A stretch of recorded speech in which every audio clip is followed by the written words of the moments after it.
not a little bit of nervousness. If you look at, now from a year ago, the market actually has recovered, quite nice if you look at where it was at the low after the 19th. So I'm pretty optimistic. I'd like to see more people in the market. And I think the little people eventually will get in the market again as well. I think there was a little rally yesterday afternoon, and they kid around a lot in there about how the market's going to go up 508 points today, but I don't think it really is. On the floor, trading right off the bat was described as heavy. A different atmosphere this year, though, because of reforms imposed after the crash, a so-called circuit breaker system designed to stop the market if trading gets out of hand. If the market should, as measured by the Dow Jones Industrial Average, should move down 250 points from the previous day's close, the markets would close for 1 hour. It would give everyone a chance to take a deep breath, time out. As to where the market will go, there's always this non-prediction. There are 3 things I have always said I don't comment on. The best Chinese restaurant in New York, whether the Yankees will be in the series next year, or what the market may or may not do in the next coming months. Of course, there's always room for a little levity, I guess, now 1 year later. Of course, who predicted with any degree of seriousness that we'd be standing here today talking about a Wall Street downturn, a crash of those proportions a year ago? Channel 2's Mike Schneider now takes a look back at the crash. It's not nice losing a lot of money. My gut told me that things ain't good. It was the day the bottom fell out, October 19th, 1987, Black Monday. Suddenly, it seemed everybody who owned stock wanted to sell. 604 million shares were traded that day. That's 3 times the average volume. That was a record. The Dow Jones Industrial Average tumbled 508 points, another record. In plain English, hundreds of millions of dollars were lost. And so was the confidence in corporate America. Let's put it this way. I came in with a headache, and I'm going home with even a greater one. The system was strained to the limit. Traders who dash around the floor of the stock exchange suddenly found themselves in the midst of a marathon, struggling to stay ahead of the avalanche of sales. A difficult proposition on most days, virtually impossible on Black Monday. It was so intense that you really didn't have much time to intellectualize about what was happening until it's really over. It was then that the impact was most severe, I think, when everybody had a chance to sit down and digest exactly what had transpired. It all brought back memories of the crash of '29, the event that triggered the Great Depression. All these years we've been told it could never happen again, but it did. And now many were wondering if this crash was the beginning of the end. Even people who managed the New York Stock Exchange seemed shaken. It's certainly as hot as I ever want to see it get. Record losses rippled around the world. It's the old adage, when the States coughs, the rest of the world catches a cold. President Reagan seemed perplexed by the crash. I think everyone is a little puzzled because I don't know what meaning it might have. But the answer now seems very clear.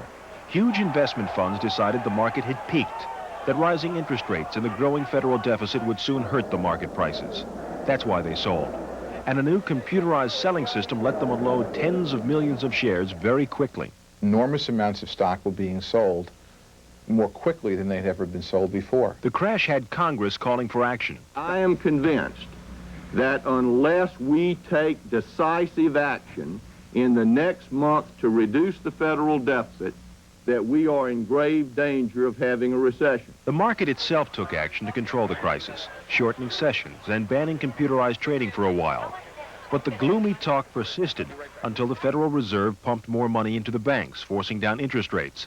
And the president announced a willingness to even consider higher taxes to cope with the deficit. I'm putting everything on the table with the exception of Social Security. But nothing Washington could do could erase the damage done that day. The day financial failure became something of a spectator sport, when Wall Street wizards watched a nightmare unfold on their street of dreams. Back now to a live picture once again of the New York Stock Exchange trading floor this October 19th anniversary day. Is it safe to say business as usual back at the Stock Exchange? I don't know. We might wait and see if the small investors come back in the droves we saw them in pre-crash days. Good volume certainly today, though. It's safe to say the market is back somewhat, having learned a lot over the past year.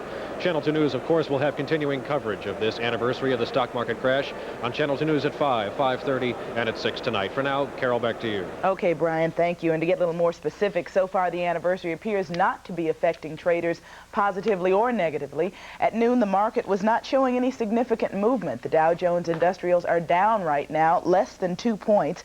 Volume is about 85 million shares traded. Coming up next on Channel 2 News at noon, angry parents lash out at school officials over handling of a food poisoning incident. And later on, we'll update the latest on the efforts to free 3 whales which are caught in the ice in Alaska when we come right back. Yes, now you can own a home of your own. That's right, a custom-built 3-bedroom, 2-bath primary home for just $59,900.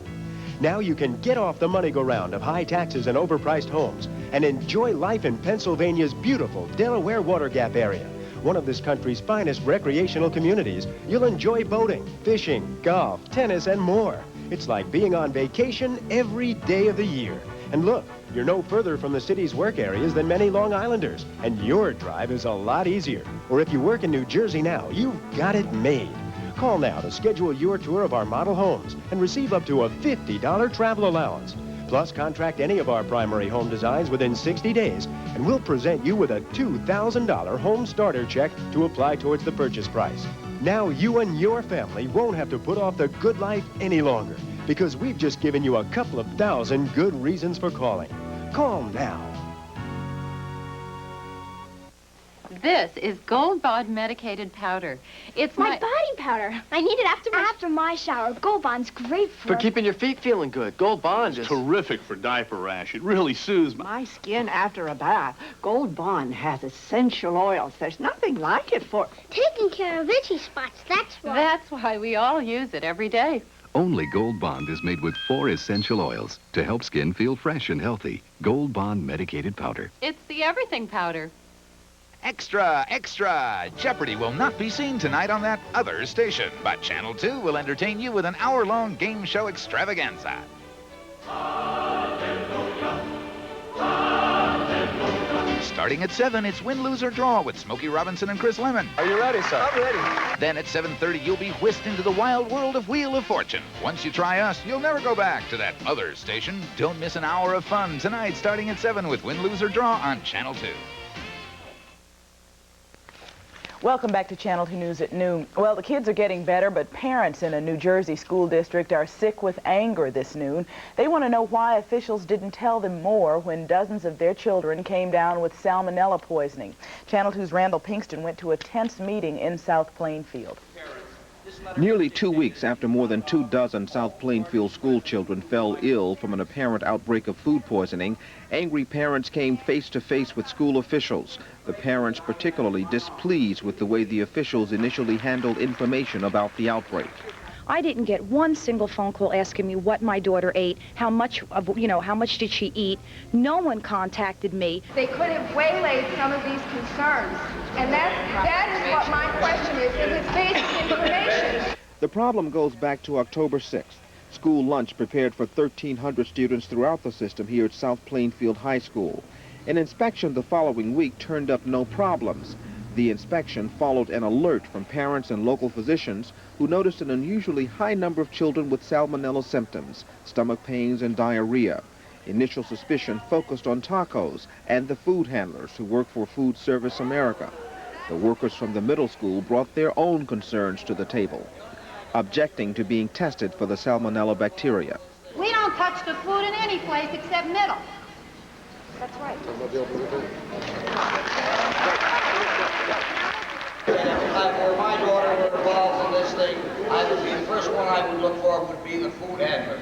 But while school officials took heat, some parents came to their defense, including Cookie Coyne, whose son Brian tested positive for salmonella poisoning. I don't think the school's trying to hide anything. As soon as they know, we'll know. The New Jersey State Department of Health is still conducting tests, and until those results are in, no one will know for sure exactly what was the cause of the food poisoning outbreak. Results expected later this week. In South Plainfield, Randall Pinkston, Channel 2 News. Well, some other Jersey parents have an equally strong complaint about their school, but a different problem. 4 classrooms in the Paradise Knoll School in West Milford had unacceptably high levels of radon gas. Now, apparently no one told the parents. They read about it in the newspapers. The school was planning to explain things in a meeting, we're told, but that was to happen a month from now. We have a lot more still to come this afternoon. Another sad story. Up next, a jetliner with 130 people on board crashes in India. We'll have that story in just a moment. If you're over the age of 65, get a pencil. Because 2 out of 3 people over 65 have cataracts, a vision problem that can only get worse. Call 1-800-888-1717. At the New York Eye Surgery Center, we can remove a cataract and have you home for dinner. Depending on your insurance, it may cost you nothing. 1-800-888-1717. We'll even send a car for you. Stay young. This book tells you how for $18. This one wants to unleash your secret powers for $22. And this shows you how to grow roses for $19.95. But this book, Strategies to Help You Achieve Your Financial Goals, is yours free from Kemper. This book won't make you younger, but it will help you get a clear picture of your current finances. Now, that won't unleash secret powers, but it will help you find your hidden financial powers. It'll even help you put an easy, affordable investment plan into action when you talk with a financial representative, whether you have a little to invest or a lot. Kemper's Strategies to Help You Achieve Your Financial Goals. It's yours free. For your free copy, call toll-free 1-800-356-1010 and ask for extension 40. Maybe then you can afford all these other books. Call 1-800-356-1010 today and ask for extension 40.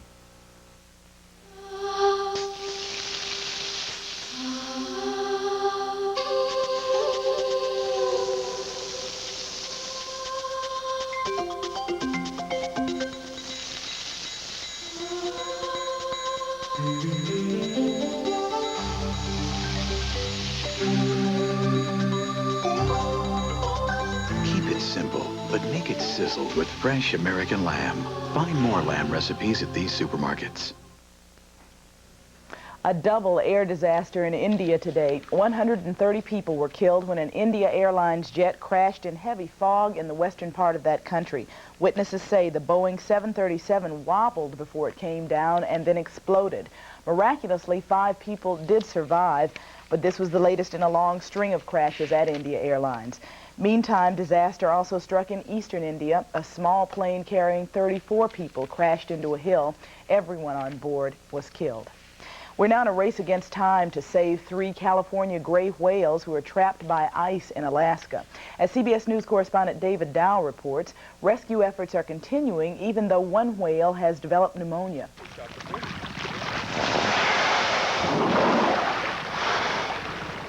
An elaborate scheme to rescue 3 whales trapped in Arctic ice has run aground almost before it got underway. For several days, an oil service company at Prudhoe Bay had prepared its giant ice-clearing barge for the 200-mile trip to Point Barrow, towed by a Sky Crane helicopter.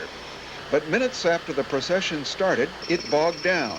The barge was too heavy for the chopper.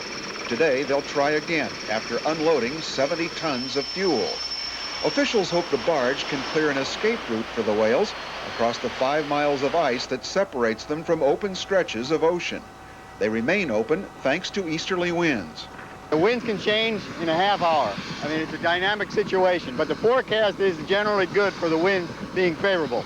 The saga of the whales has made tiny, frozen Barrow the subject of national attention. The whales, in turn, have become an attraction for native residents, whale hunters by tradition, but now part of the rescue effort. Bone and cross.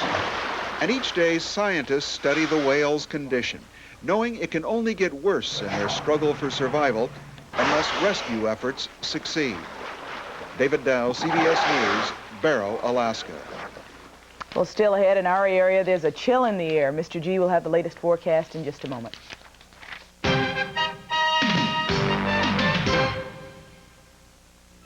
It's Captain Midnight! see, here I am. We all drink our chocolate-flavored Ovaltine every day to help give us what we need for rocket power. Yeah. That's the only way, Hank. You know, it won't be long before every home in the country will have one of those. Here's an important Secret Squadron message. Classic Ovaltine's back in chocolate malt and original malt flavors, and still available in rich chocolate. This is Roseanne Coletti, the Channel 2 Troubleshooter, with a reminder that the Troubleshooter hotline is open right now until 1 o'clock. Call 212-582-0220, and be sure to watch my reports weekdays at 5:30 on Channel 2 News. The Philly and Lender's Bagel, explained by Marie Lender. Nothing's better for breakfast than a Lender's bagel. Murray, you forgot the Philly. My Lender's toasts up hot and crispy. The cream cheese, Murray. Crispy outside, chewy inside. Murray, rich, creamy Philly on a Lender's bagel is a wonderful combination, right? Murray? Yeah. Okay, the Philly and Lender's Bagel. The Lender's and Philly bagel. Close enough. I believe that blacks and Jews, as they once did, can come together and will come together and will be able to form a new alliance to fight the common enemy because the common enemy is out there. The National Conference of Christians and Jews offers human relations programs for young people and adults. Call 206-0006. Reach out.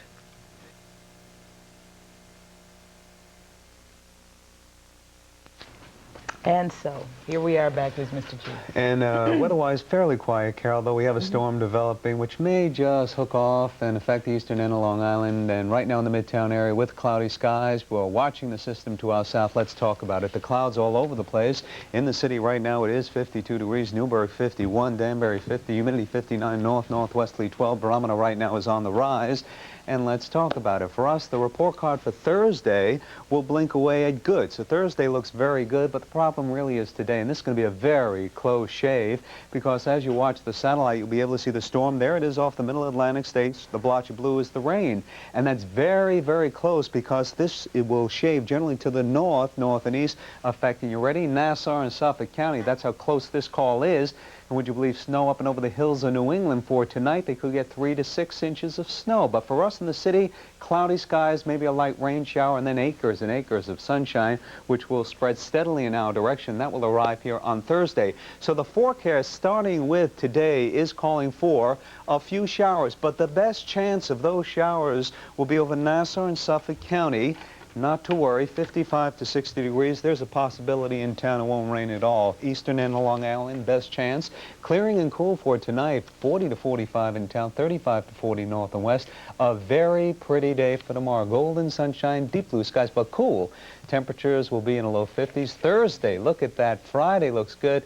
We'll cross our fingers for the weekend. But once again, the next 48 hours look lovely. Okay, thanks, sir. See you later today. Finally, you know probably that Bree Walker has left us to join our sister station KCBS in Los Angeles, but beginning next Monday, Jim Jensen, of all people, will be joining us here on Channel 2 News at noon. Jim and I will also continue to anchor Channel 2 News at 5 and 6, but for now, we're really glad to welcome Jim to our noon team, so we'll see him on Monday. And for now, I'm Carol Martin. Thank you for being with us today. See you later. Something magic is about to happen. Disney magic in the Pots and Pans Band. I'm starved, huh? Kettle, skillet, pots and pans, stirring up magical meals. Their music. Chimes, banjos, and tambourines stirring up music and young imaginations. Introducing the Disney Pots and Pans Band from Mattel, bringing imaginations to life. Bravo! Do I look self-conscious? Well, when you've got varicose veins, life can be a little rough. Embarrassing, awkward, always hiding something. But it doesn't have to be that way, because now there's the Vein Treatment Center. All they do is treat varicose veins and spider veins. They remove them, they eliminate them, they help them fade away. And they usually do it without surgery. Do I look self-conscious? Well, I'm not. If you see news in the making, tell too. Call the Channel 2 News toll-free hotline, 1-800-CH2-NEWS.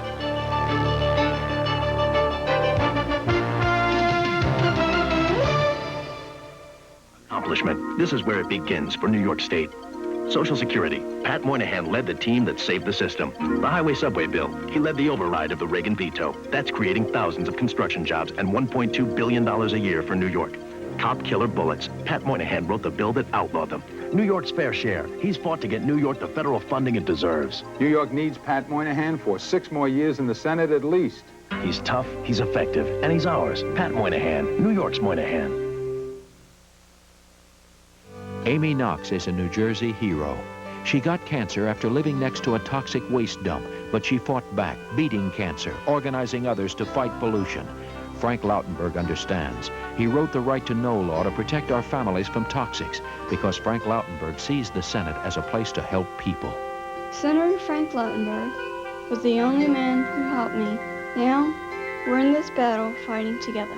Amy Knox and Frank Lautenberg, New Jersey first. Hamilton Madison House is children getting a head start in life. Hamilton Madison Settlement House, 90 years of helping people from all walks of life on Manhattan's Lower East Side. Won't you help? Call 212-349-3724. It's 2